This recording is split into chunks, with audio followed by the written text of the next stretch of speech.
चलिए, आज की क्लास में द्विवेदी युग के रचनाकारों को ही पढ़ रहे हैं। कल हमने महावीर प्रसाद द्विवेदी का रचना काल और उनकी रचनाएं पढ़ी थी, उनका क्या साहित्यिक योगदान है और उनका जो है किस तरीके का प्रभाव खड़ी बोली हिंदी को लेकर के रहा था। युगदृष्टा रचनाकार थे, एक ऐसे व्यक्ति थे जिनमें संपादक के गुण भी थे, जिनमें साहित्यकारों को एक दशा और दिशा देने की योग्यता भी थी और एक भाषा को कैसे श्रेष्ठ तरीके से प्रवाहित किया जाए, ये दृष्टि भी उनके यहाँ पर देखने को मिलती है। आज हम दूसरे रचनाकार द्विवेदी जी के बाद जिनका प्रभाव है विशेषतः खड़ी बोली को लेकर के, उनको हम पढ़ने वाले हैं। यह है श्रीधर पाठक। इनके बारे में खूब चर्चा हुई है। जब द्विवेदी युग का हम लोग परिचय प्राप्त कर रहे थे, उस दौरान श्रीधर पाठक के बारे में काफी जानकारियां जो है आपके साथ साझा की जा चुकी है। खड़ी बोली को लेकर के ये बहुत ज्यादा सतर्क थे और दूसरी चीज स्वच्छंदतावादी प्रवृत्ति जो पहली दफा आधुनिक काल में इनके यहाँ पर देखने को मिलती है। ये स्वच्छंदता सिर्फ भाषा को लेकर भी ही नहीं थी, बल्कि भाषा के अतिरिक्त विषय को लेकर के, विषय का वर्णन किस तरीके से करना है, किस रुतबे के साथ करना है, उस चीज में भी इनकी स्वच्छंदता साफ साफ दिखाई देती है इनके काव्य संग्रह में। 11 जनवरी 1853 से 13 सितंबर 1928 तक का जो समय है वो श्रीधर पाठक का समय है। इस समय में ये वर्तमान रहे हैं। प्राकृतिक सौंदर्य, स्वदेश प्रेम और समाज सुधार की भावनाओं के कवि हैं। मूलतः इनके विषय ये रहे, सबसे ज्यादा प्रकृति चित्रण पर ध्यान दिया और प्रकृति के भी मात्र उद्दीपन रूप नहीं बल्कि आलंबन और उद्दीपन दोनों रूपों का वर्णन इनकी कविताओं में आप देख सकते हैं। स्वदेश प्रेम भी है, लेकिन कुछ जगह पर इनके यहाँ भी भारतेंदु की प्रवृत्तियों का प्रभाव दिखाई देता है और राजभक्ति के दर्शन भी श्रीधर पाठक की रचनाओं में होते हैं। श्रीधर पाठक वो रचनाकार है जो भारतेंदु काल की विशेषताओं को भी रखते हैं और दूसरी तरफ द्विवेदी काल की विशेषताओं को भी रखते हैं। ये संधि के कुछ जो कवि हैं वो आपको विशेष तौर से ध्यान में रखने हैं। इनका परिचय और इनकी ये विशेषताएं जो है ना, भाषागत विशेषताएं और चालीगत विशेषताएं, ये मिक्स टाइप की हैं।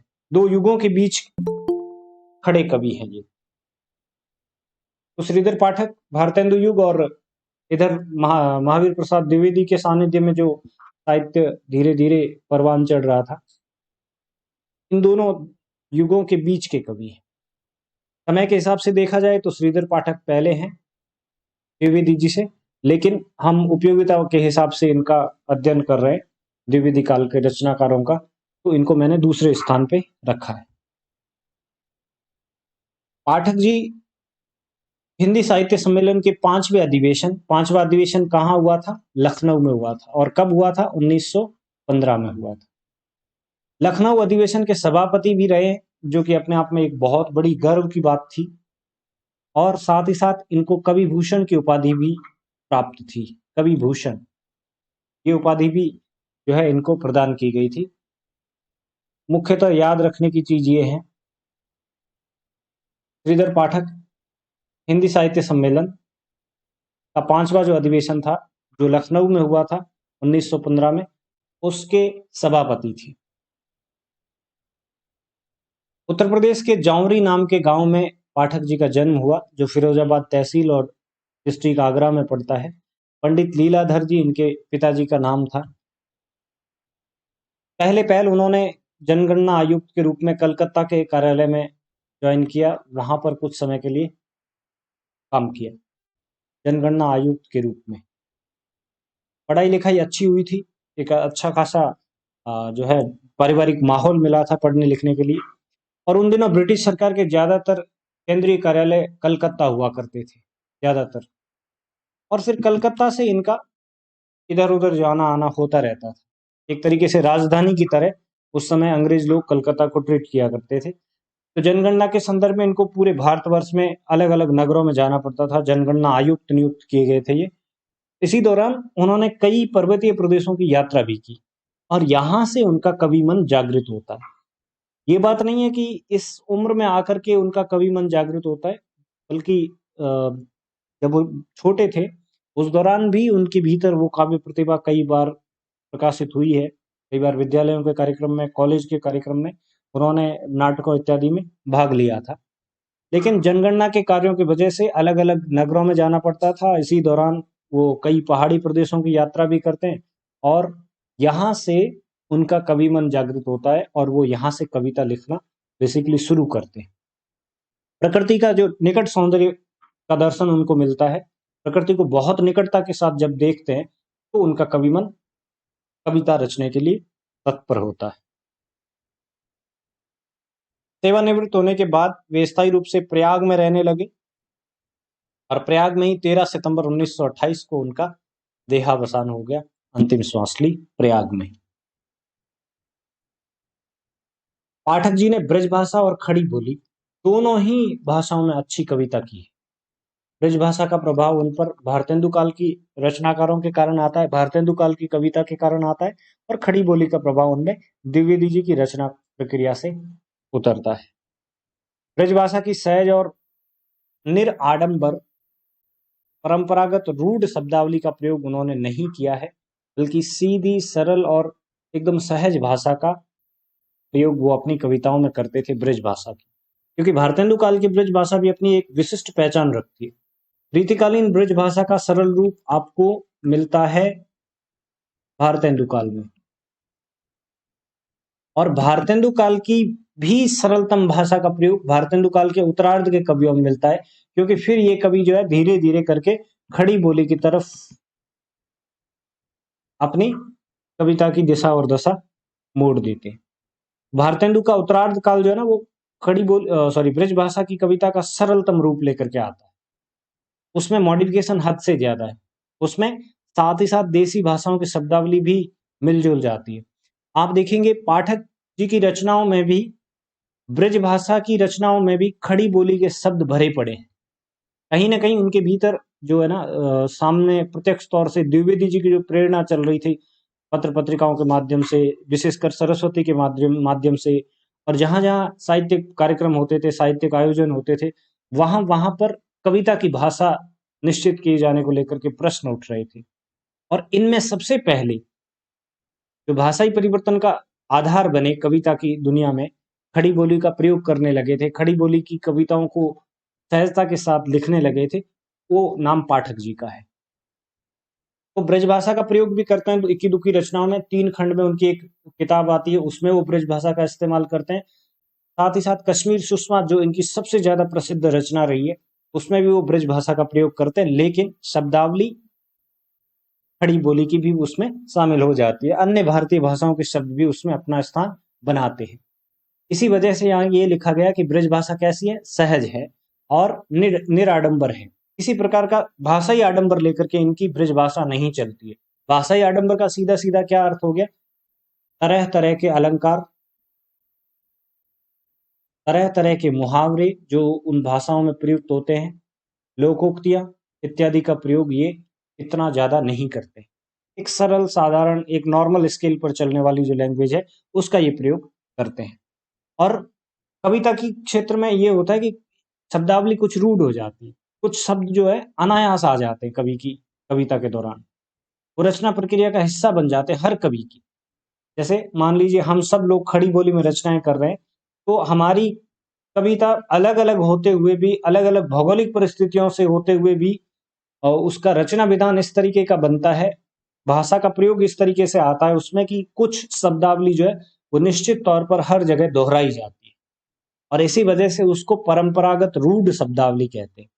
वो फिक्स वर्ड होते हैं जो बार बार इस्तेमाल किए जाते हैं, उनका कोई नया रूप, क्योंकि कवि की रचना मौलिक होती है और इस मौलिकता के कारण उसे क्या करना पड़ता है, अपने अपने भावों को अभिव्यक्त करना होता है कविता के माध्यम से। फिर ऐसा क्यों होता है कि बहुत बार आप देखेंगे खड़ी बोली की रचनाएं हो, चाहे ब्रज भाषा की रचनाएं हो, चाहे वो पाली प्राकृत अपभ्रंश की रचनाएं हो, जैसे मुंज और हेमचंद्र के बीच एक तरीके का ये जो है डाउट बहुत सारे लोगों के दिमाग में रहता है कि ये एक तरह की पदावली क्यों इस्तेमाल करते हैं, एक तरीके के शब्द क्यों इस्तेमाल करते हैं। कई बार तो पूरी की पूरी लाइन जो है कॉपी पेस्ट लगती है।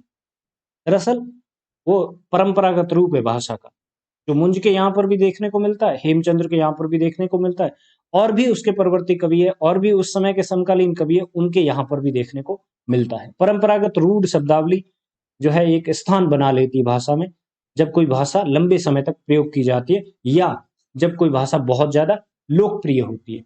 तो ब्रज भाषा लोकप्रिय थी, इस वजह से उसकी एक रूढ़ शब्दावली बन गई थी। हिंदी जो है वो हर समय परिवर्तित हो रही है। आज जो कविता करेंगे आप हिंदी में, खड़ी बोली में, उसकी भाषा आज से 5 साल बाद अलग होगी।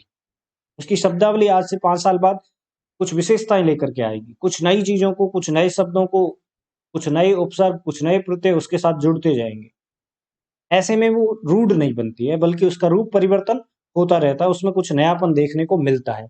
और जब भी कोई भाषा रूढ़ होती है परंपरागत के कारण, फिर वो अपना रूप बदलती है, फिर वो एक नया रूप ले लेती है, एक नई भाषा में वो परिवर्तित हो जाती है, तब्दीली होती है उसकी। क्योंकि फिर लोग बोर हो जाते हैं, तंग हो जाते हैं एक भाषा से, फिर दूसरी भाषा का प्रचलन स्वयं समाज में होने लगता है, और वही भाषा जो है साहित्य में स्थान बनाने लगती है। तो यहाँ पर ब्रज भाषा की रूढ़ शब्दावली का प्रयोग नहीं है, बल्कि सरल भाषा, बोलचाल की जो ब्रज भाषा है उसका प्रयोग पाठक जी करते हैं। खड़ी बोली में काव्य रचना करके श्रीधर पाठक ने गद्य और पद्य दोनों की भाषाओं में एकता स्थापित करने का एक ऐतिहासिक कार्य किया, और इस ऐतिहासिक कार्य में उनके पक्षधर बने, उनके हिमायती बने द्विवेदी जी, और जो बार बार जोर देकर के ये कहते हैं कि गद्य और पद्य की एक भाषा होनी चाहिए, एक भाषा की वकालत करते थे वो, और इसको उन्होंने बार बार आग्रह करके उस समय के जो भी कवि रहे, जो विख्यात कवि रहे, उन सब लोगों से आग्रह किया कि आप भी जो है कविताएं अपनी खड़ी बोली में करें, क्योंकि गद्य की भाषा तो तय हो चुकी थी, गद्य की भाषा तो प्रवाह ले चुकी थी।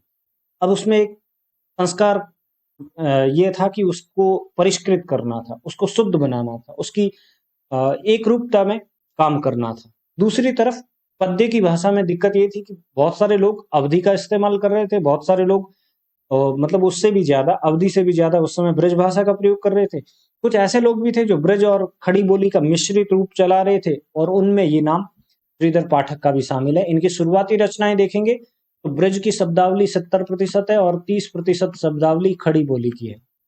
धीरे धीरे करके ये रेशियो जो है जस्ट उल्टा हो जाता है, विपरीत अंकन हो जाता है इसका। 30% ब्रज भाषा की शब्दावली और 70% के आसपास खड़ी बोली की शब्दावली जो है स्थान बनाती है इनकी कविताओं में।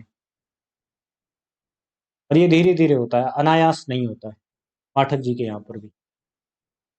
इस ऐतिहासिक कार्य की वजह से उन्होंने जब कविता की भाषा खड़ी बोली के रूप में स्वीकार कर ली और उसका प्रयोग करने लगे, तो इसी वजह से खड़ी बोली के वे प्रथम समर्थ कवि भी कहे जा सकते हैं।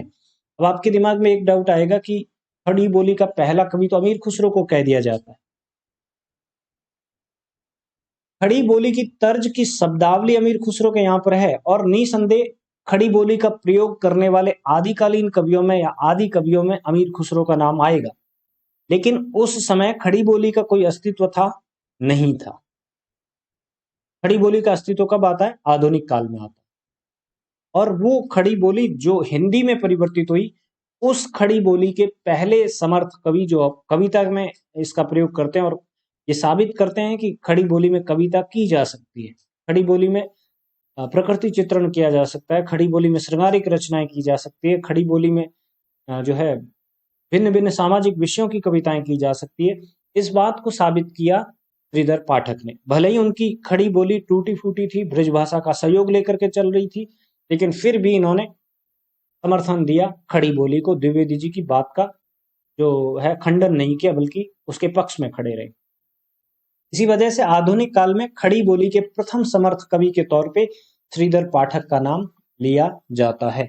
इसके बाद रामनरेश त्रिपाठी है, और भी दूसरे कवि जो है वो इस लिस्ट में शामिल होते हैं। द्विवेदी जी द्वारा सरस्वती का संपादन संभालने से पूर्व ही उन्होंने खड़ी बोली में कविता लिखकर अपनी स्वच्छंद वृत्ति का परिचय दे दिया था कि वो किसी की नियमों में, वो किसी की कहीं सुनी बातों में फंसने वाले रचनाकार नहीं है, क्योंकि भारतेंदु युग से ही ये विवादास्पद विषय रहा है कि कविता की भाषा कौन सी हो। अधिकांश लोग ब्रजभाषा के पक्षधर थे, उसमें से कुछ छूटे हुए लोग थे, वो उर्दू मिश्रित एक ऐसी लैंग्वेज जिसको हिंदुस्तानी का नाम दिया जा रहा था, जिसके अनेकानेक रूप थे, अलग अलग जगह पर अलग अलग रूप दिखाई देते थे, वो भी प्रचलन में थे। उसको भी कविता की भाषा बनाने के पक्षधर कुछ लोग थे, और कुछ लोग ऐसे थे गिने चुने जो खड़ी बोली को यानी कि गद्य की भाषा को ही पद्य की भाषा के बनाने के पक्षधर थे, और इस बात का समर्थन कविता करके दिया श्रीधर पाठक ने। अपनी स्वच्छंदतावादी प्रवृत्ति जो है वो भाषा का प्रयोग करने को लेकर सबसे पहले जाहिर की, उसके बाद विषय के स्तर पर करते। सबसे पहले भाषा के प्रयोग को लेकर के वो अपनी स्वच्छंद वृत्ति का परिचय देते हैं। इस समय में जब द्विवेदी जी सरस्वती पत्रिका का संपादन कार्य संभालते हैं, उससे पहले ही वो खड़ी बोली में रचनाएं कर चुके हैं, लेकिन ध्यान ये रखना कि उनकी उस समय की खड़ी बोली न परिष्कृत थी न शुद्ध थी, वो पूरी तरीके से ब्रज भाषा की बैसाखियों पर टंगी हुई थी। शुरुआती वो जो है भाषा का प्रयोग था, इस वजह से उस खड़ी बोली की भाषा में आपको अधिकांश शब्द जो है ब्रज भाषा के मिलेंगे, लेकिन प्रारंभिक लक्षण मिलते हैं, भाषा परिवर्तन का एक आधार बनती है, और कवि ये साबित करना चाहता है कि इस भाषा का प्रयोग भी करके, इस बोली की शब्दावली का प्रयोग करके आप एक नयापन जो है अपने काव्य में ला सकते हैं, और ये नयापन आने वाले समय में एक परिवर्तन बनेगा, ऐसा उनको भान था, ऐसा उनको लगता था। और ये उनकी स्वच्छंदतावादी नमस्ते, ये उनकी स्वच्छंदतावादी प्रवृत्ति का एक लक्षण है, जो परिचय उन्होंने सरस्वती पत्रिका के प्रकाशन से पूर्व ही दे दिया था। हालांकि जैसी खड़ी बोली महावीर प्रसाद द्विवेदी चाहते थे वैसी वो नहीं थी, लेकिन उसके बावजूद भी उसको जो उन रचनाओं को है खड़ी बोली की रचनाएं स्वीकृत किया गया। क्या है इनकी कविताओं में? मुख्य विषय के तौर पर देश प्रेम की भावना है, समाज सुधार की भावना है, प्रकृति का चित्रण है, जिसके बारे में पहले भी बात की जा चुकी है। ये उनके मुख्य विषय थे, और यत्र तत्र इनकी कविताएं जो है प्रकृति चित्रण के आसपास घुमा करती थी। रीजन, कवि के मन में कविपन भी जागृत किस वजह से होता है? जब वो पहाड़ी प्रदेशों की यात्रा करते हैं, जब वो स्थानीय बोली के गीतों को सुनते हैं, स्थानीय बोली और भाषा के शब्दावली से परिचित होते हैं, उसमें मधुरता ढूंढते हैं, और उन्हें लगता है कि अभिव्यक्त किया जाना चाहिए। जो मैं देख रहा हूँ, जो मैं सुन रहा हूँ, जो मैं महसूस कर रहा हूँ, उसे लिखा जाना चाहिए।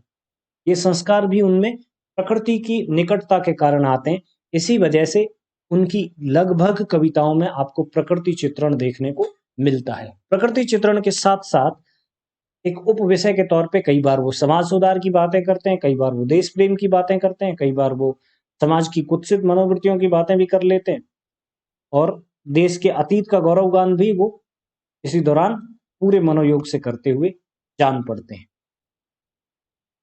लेकिन जो बात पहले भी मैंने कही है, एक बार फिर से दोहरा रहा हूं, भारतेंदु कालीन कवियों की तरह और उनके प्रभाव की वजह से पाठक जी की रचनाओं में देशभक्ति के साथ साथ राजभक्ति के भी दर्शन होते हैं। इस चीज को भी आप गौर कीजिए। लेकिन ये भी किस समय में? उनकी शुरुआती रचनाओं में। बाद की रचनाओं में पूर्णतः वो उनके यहाँ पर प्रकृति चित्रण ज्यादा देखा गया है। सामाजिक परिवेश को चित्रित करने की पूरी कोशिश करते हैं, और इसमें कुछ हद तक सफल भी होते हैं।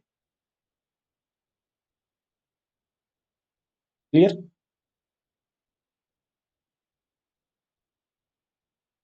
एक और श्रीधर पाठक ने भारतोत्थान, भारत प्रशंसा आदि देशभक्तिपूर्ण कविताएं लिखी है, तो दूसरी ओर जॉर्ज वंदना जैसी कविताओं में राजभक्ति का भी प्रदर्शन किया है। इस कविता को जरूर याद रखिएगा। का शीर्षक पूछा जाता है कई बार, नेट के एग्जाम में 2-4 बार ये क्वेश्चन देखा गया है।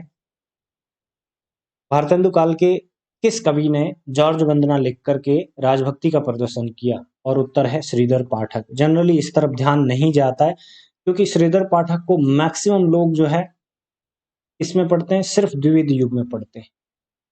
उनको संधि युग का कवि नहीं जाना जाता है, इस तौर से उनको नहीं पढ़ा जाता है। और ऐसे में वो टिक करते हैं भारतेंदु के अलावा जो भी उनको भारतेंदु काल का रचनाकार दिखाई देता है, उस कवि के नाम पर वो श्रीधर पाठक का नाम पहले ही एलिमिनेट कर देते हैं, क्योंकि उन्हें ऐसे लगता है कि ये द्विवेदी काल के कवि है। द्विवेदी काल के कवि जरूर है, खड़ी बोली के हिमायती जरूर है, ज्यादातर कविताएं जो है इनकी वो खड़ी बोली की है। इन सब के बावजूद उनकी रचनाएं ब्रज भाषा में भी है, और उनका समय भारतेंदु युग और द्विवेदी युग के एक संधि स्थल पर खड़ा हुआ है। करेक्ट। तो उनकी कुछ रचनाएं जो हमने अभी अभी थोड़ी देर पहले डिस्कस किया है कि कुछ रचनाओं में राजभक्ति भी देखने को मिलती है राष्ट्रभक्ति के साथ साथ। तो भारतोत्थान और भारत प्रशंसा जैसे देशभक्तिपूर्ण गीत कविताएं लिखने के बावजूद जॉर्ज वंदना जैसी रचनाओं में राजभक्ति के दर्शन भी होते हैं। समाज सुधार की तरफ भी उनकी दृष्टि लगातार बनी रही, क्योंकि एक ऊंचे ओहदे पर काम करते थे और साधारण सी बातें लोग उनसे प्रश्न पूछते थे, उनका रिव्यू जानना चाहते थे, उनकी दृष्टि क्या है वो जानना चाहते थे। तो जनरल सी बात है, जब कोई कवि से इस प्रकार के प्रश्न पूछता है तो वो उत्तर कविता के तौर पे देता है, ज्यादा सहजता के साथ देता है। वहां पर वो पूरी तरीके से अपने आप को स्वतंत्र, अपने आप को मुक्त पाता है, अपने आप को अभिव्यक्त करना चाहता है पूरी तरीके से। जब उनसे कोई प्रश्न पूछा जाता है, हो सकता है मुंह के ऊपर वो कुछ और बात करे, या फिर मुंह के सामने आपके जो है एक डिप्लोमेटिक आंसर दे, लेकिन कविता में वो पूरी तरीके से आजाद है, अपने आप को अभिव्यक्त करता है।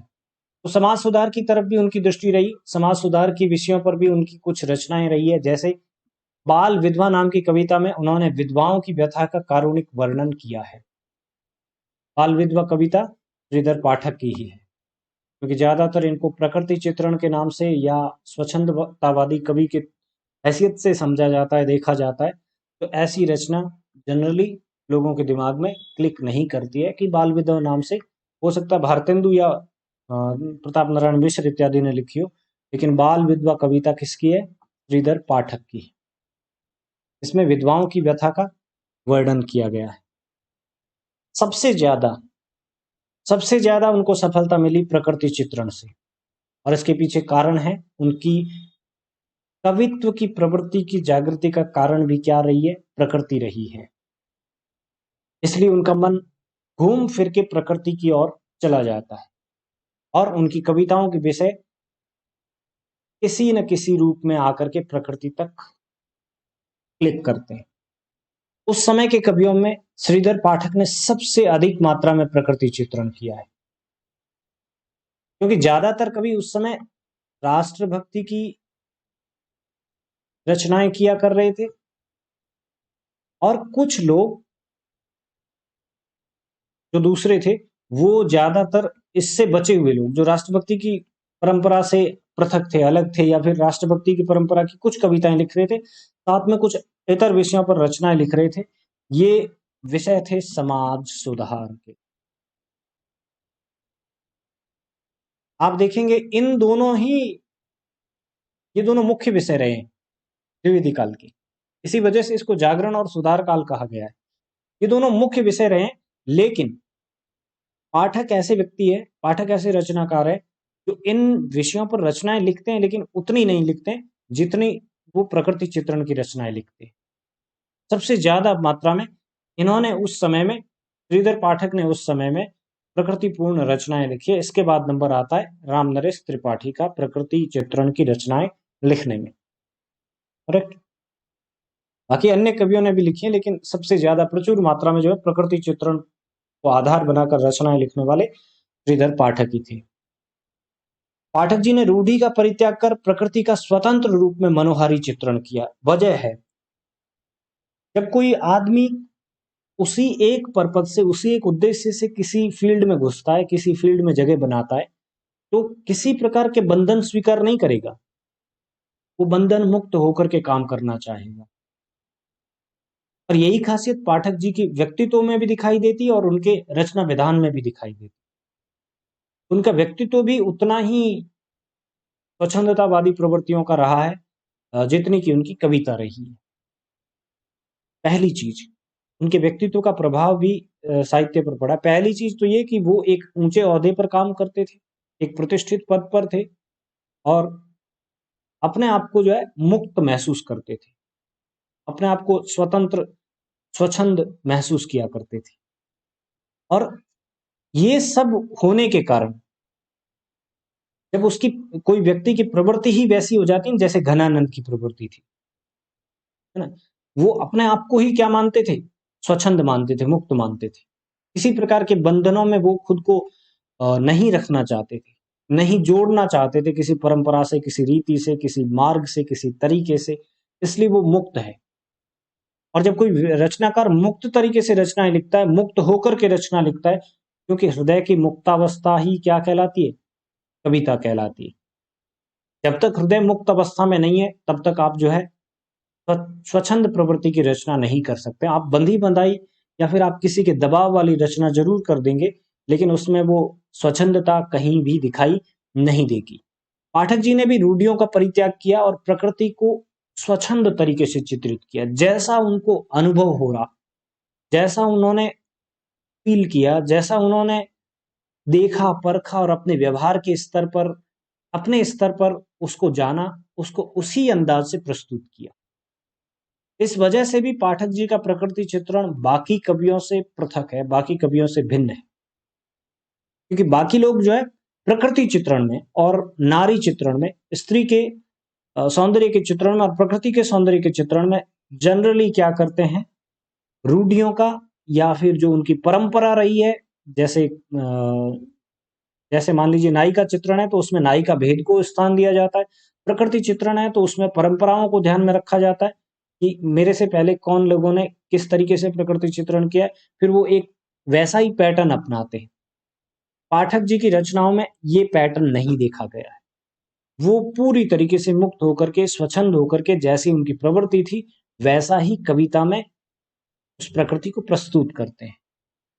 और वो चित्रण बड़ा मनोहारी लगता है, पूरा ऐसा लगता है जैसे हम अपनी आंखों से देख रहे हैं। एक रचनाकार, एक बहुत बड़ा कवि अपनी आंखों से कोई दृश्य देखता है और उसको एक बंधी बंधाई शैली में, एक बंधे बंधाई आर्किटेक्चर में जब प्रस्तुत करता है तो वो थोड़ा सा उबाऊ लगता है, ऐसा लगता है थोड़ा सा उसको जो है आर्टिफिशियल बनाया गया है। लेकिन जहां पर मुक्ति की बात आती है, जहां पर स्वच्छंदता की बात आती है, वो अपना सा जान पड़ता है। जैसे बहुत सारे लोगों को घनानंद की जो विरह वेदना है वो अपनी विरह वेदना जान पड़ती है, क्योंकि वो मुक्त होकर के लिखते हैं। उन पर किसी प्रकार का प्रतिबंध नहीं है, उन पर उनको किसी प्रकार का डर नहीं है, उनको किसी आक्षेप की भी जो है परवाह नहीं है कि मुझे लोग क्या कहेंगे। ये उनकी मुक्त प्रवृत्ति है। ठीक ऐसी प्रवृत्ति श्रीधर पाठक की प्रकृति चित्रण में देखने को मिलती है। रूढ़ियों का परित्याग करते हैं और प्रकृति के स्वतंत्र रूप का चित्रण करते हैं, जो बड़ा मनोहारी जान पड़ता है। उन्होंने अंग्रेजी और संस्कृत की पुस्तकों का भी पद्यानुवाद किया है, कविताओं के फॉर्मेट में उनको लिखा है। न सिर्फ संस्कृत बल्कि अंग्रेजी की बहुत सारी रचनाओं को उन्होंने पद्य में अनुवादित करके प्रस्तुत किया है। कुछ छुटपुट है, कुछ आधे अधूरे अंश है, कुछ पूरी पुस्तकें हैं, ये भी ध्यान में रखना। संस्कृत की कालिदास की ऋतु संहार का किया है, और अंग्रेजी की तो बहुत सारी रचनाओं के गद्य और पद्य में अनुवाद किए हैं उन्होंने। पाठक जी की रचनाएं, सबसे पहले ये मूल रचनाएं हैं, और सबसे पहले हम खड़ी बोली की रचनाओं पे थोड़ी सी दृष्टि डाल लेते हैं। धन विजय 1900 में, गुणवंत हेमंत ये भी 1900 की रचना है, लेकिन ये धन विजय से पहले की है। करेक्ट, इसको ध्यान में रखना। गुणवंत हेमंत खड़ी बोली की पहली रचना है इनकी, मौलिक में। बनासटक 1912 में, देहरादून 1915 में, गोखले गुणाष्टक 1915 में, भारत गीत 1928 में। ये देशभक्तिपूर्ण रचना है, ये विचार विषयक जो है संकलन है कविताओं का। जगत सच्चाई सार, ये भी अपने आप की एक अलग ही प्रकार की रचना है। जगत सच्चाई सार बेसिकली एक लंबी कविता है ना, जिसको लंबी कविता के रूप में स्वीकार तो नहीं किया गया है, लंबी कविता जो है, सबसे लंबी कविता के तौर पे मुक्तिबोध का नाम आता है। मुक्तिबोध से ये परंपरा शुरू मानते हैं, लेकिन इसको एक लंबे गीत के तौर पे स्वीकार किया गया है कुछ विद्वानों के द्वारा। कुल मिलाकर जगत सच्चाई सार में 51 पद है। कितने पद हैं? 51। 51 पदों की एक लंबी कविता है, आप ये कह सकते हैं। और इसमें जो डिबेट आप जनरली धार्मिक आख्यानों में सुनते हैं या धार्मिक अनुष्ठानों में सुनते हैं, जगत की सारता, जगत की निस्सारता, ये संसार जो है वो काम का है कि नहीं है, इसका क्या महत्व है, उस पर विचार किया गया है। जनरली आप देखेंगे तो जो योगी महात्मा रहे हैं, जो योगी पुरुष रहे हैं, ऋषि मुनि रहे हैं, जो तत्वदर्शी रहे हैं, वो लोग कहते हैं कि संसार क्या है? असार तत्व है, उसका कोई महत्व नहीं है, वो एक दिन जो है मिट जाना है। इसके विरोध में वो कहते हैं कि जब सब कुछ इस संसार में ही घटित हो रहा है, तो हम इसको निस्सार कैसे मान सकते हैं? कैसे इसको निस्सार कहा जा सकता है?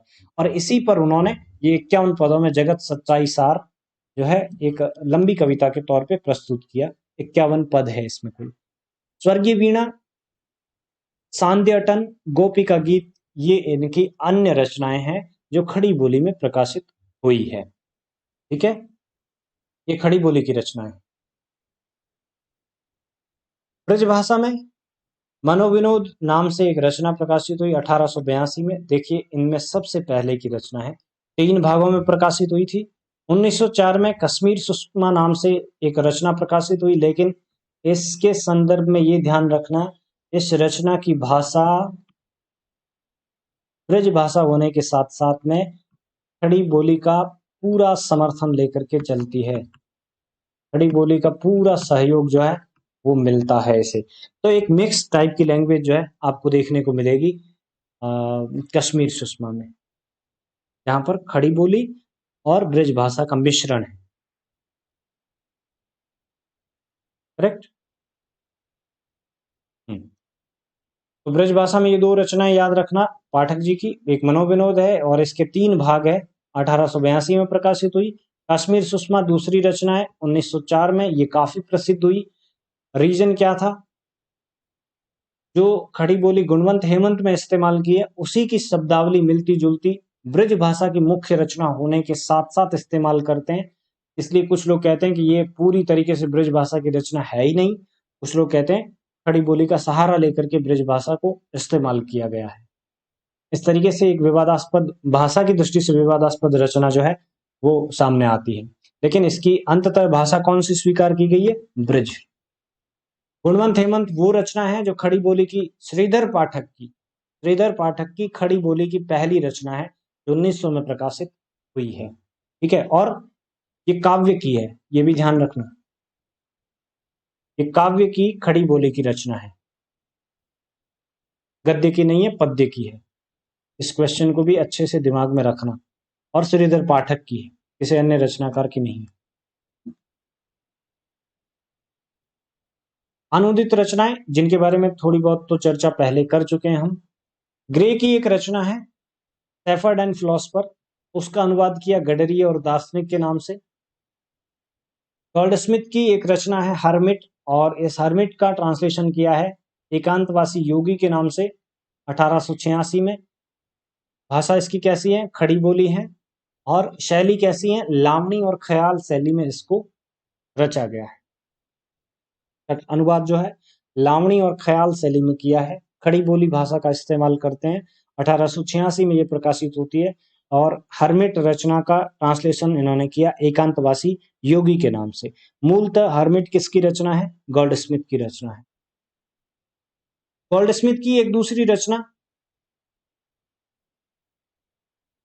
डेजर्टेड विलेज, जो कि उजड़ गांव के नाम से प्रकाशित हुई 1889 में, और ये है ब्रज भाषा की रचना। एकांतवासी योगी पहली अनुदित रचना है पाठक जी की, जो 1886 में प्रकाशित हुई थी। इससे पहले, अभी थोड़ी देर पहले हमने देखा था, पद्य की पहली खड़ी बोली की रचना थी वो। ठीक है, उसको ध्यान रखना अच्छे से। एकांतवासी योगी पहली अनुदित रचना है श्रीधर पाठक की। जो खड़ी बोली में है, ये भी ध्यान रखना। और शैली कौन सी है? लावणी और ख्याल। वर्ड स्मिथ की ट्रेवलर का उन्होंने अनुवाद किया श्रांत पथिक के नाम से, और कौन सी शैली में लिखा है इसको? रोला छंद में लिखा है। भाषा कौन सी है? खड़ी बोली। समय क्या है? 1902। ट्रेवलर का ट्रांसलेशन किया है श्रांत पथिक नाम से, रोला छंद में, खड़ी बोली की पद्यात्मक रचना है। अभी अभी थोड़ी देर पहले हमने ये बात की थी कि उन्होंने बहुत सारी रचनाओं का पद्यात्मक अनुवाद किया है, पद्य की शैली में अनुवाद किया है। तो डेजर्टेड विलेज भी उनकी पद्यात्मक रचना है। इधर हर्मिट जो एकांतवासी योगी के नाम से आई, वो भी पद्यात्मक रचना है। ठीक है, ये गद्य है। और इसके अलावा कीट्स की इजाबेला द थॉट ऑफ वाखल का इजाबेला नाम से भावानुवाद किया है। इसको भी ध्यान रखना, ये क्वेश्चन पूछा नहीं गया है, मे भी ये क्वेश्चन अगला हो सकता है। बाकी इन पे बहुत सारे क्वेश्चन पूछे जा चुके हैं। ट्रेवलर का पूछा है, डेजर्टेड विलेज का बहुत बार पूछा गया है, हर्मिट का बहुत बार पूछा गया है, और ग्रे की रचना सेफर्ड एंड फिलोसफर भी कई बार नेट के एग्जाम में पूछी गई है। कीट्स की रचना इजाबेल द थॉट ऑफ वाखल का अनुवाद किया है, भावानुवाद किया है श्रीधर पाठक ने, और उसका नाम दिया है इजावेला। ये इंपॉर्टेंट है, इसको जरूर ध्यान में रखिएगा। कालिदास की ऋतुसंहार का अनुवाद किया है ब्रज भाषा में, और पूरी रचना नहीं है, ये भी ध्यान रखना। 1 से लेकर के तीसरे, कितने? 1 से लेकर तीसरे अध्याय तक जो है इन्होंने इसका अनुवाद किया है ब्रज भाषा में। पूरी रचना का अनुवाद नहीं किया है। क्लियर? ये कुछ रचनाएं थी जो प्रसिद्ध थी और इनका